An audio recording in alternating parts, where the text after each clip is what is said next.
Hello students, आज की इस क्लास में हम लोग करेंगे एनसीईआरटी चैप्टर नंबर 1 के एक्सरसाइज 1.1 के सम्स। सो चलिए शुरू करते हैं, लेकिन स्टार्ट करने से पहले हम लोगों को जान लेना होगा what is Euclid's lemma. So first right that down, Euclid's division lemma. तो ये होगा आज का हम लोगों का main topic, Euclid's division lemma. अब इसको करना क्या है, बेसिकली 3 स्टेप्स होते हैं इसके।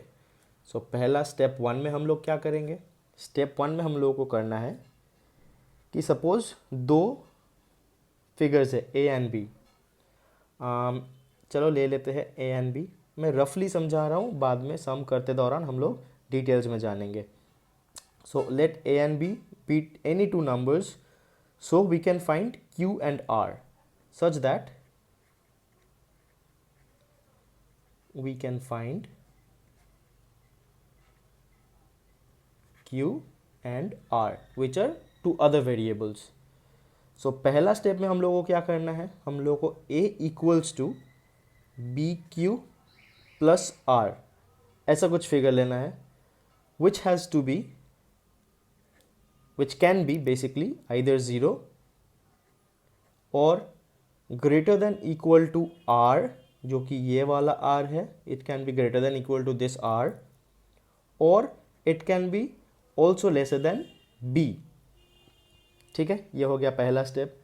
Now in the second step हम लोगों को क्या जानना है, स्टेप नंबर 2 में। स्टेप नंबर 2 में हम लोगों का आ जाएगा इफ सपोज r का वैल्यू है 0, तो b इज, जो ये b हम लोगों ने लिया था, यहाँ पे जो b लिया था, b is the HCF of a and b। तो ये b बन जाएगा a और b दोनों का HCF। अब HCF तो आप लोगों को पता ही होगा, हाईएस्ट कॉमन फैक्टर कैसे निकालते हैं, वो प्राइम फैक्टराइजेशन करके, वो तो बहुत ईजी है, बचपन से करते आ रहे हैं। बट इन दिस सिनेरियो अगर r का value is not equal to 0, तब हम लोगों को क्या करना होगा, ओनली देन। ठीक है, ओनली देन मैं क्यों लिख रहा हूं, बिकॉज अगर r का वैल्यू 0 नहीं हुआ, so only then we can apply Euclid's lemma. इसको डिवीजन लेमा भी कहा जाता है या यूक्लिड्स लेमा भी कहा जाता है। अब लास्ट स्टेप में क्या होएगा, लास्ट स्टेप में होगा, जो कि है हम लोगों का स्टेप नंबर 3, वो डिवीजन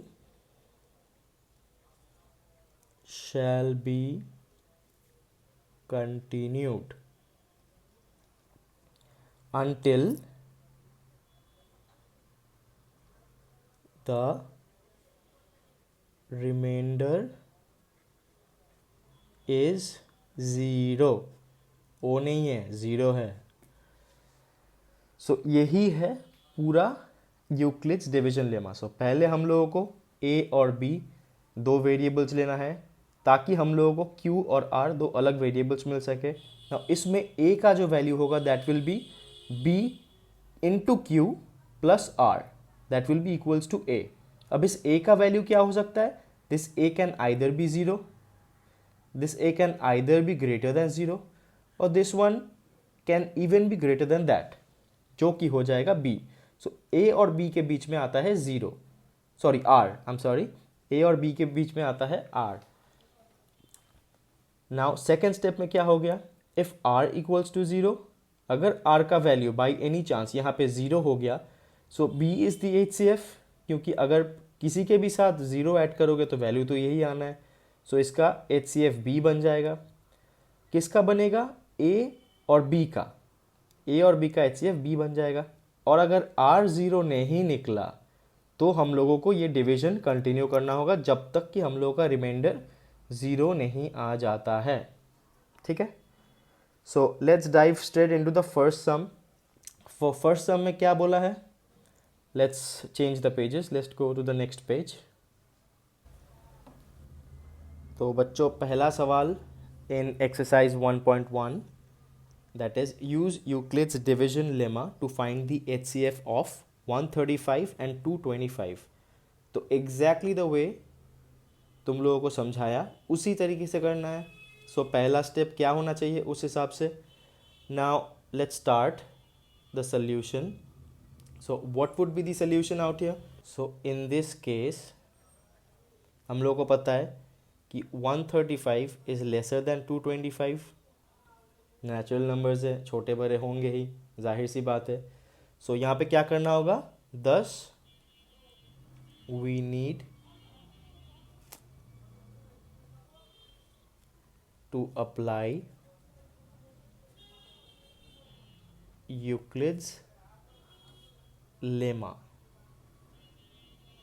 ठीक है, इसका मुंह ऊपर ही रहने देते हैं, क्यूट सा है बच्चा।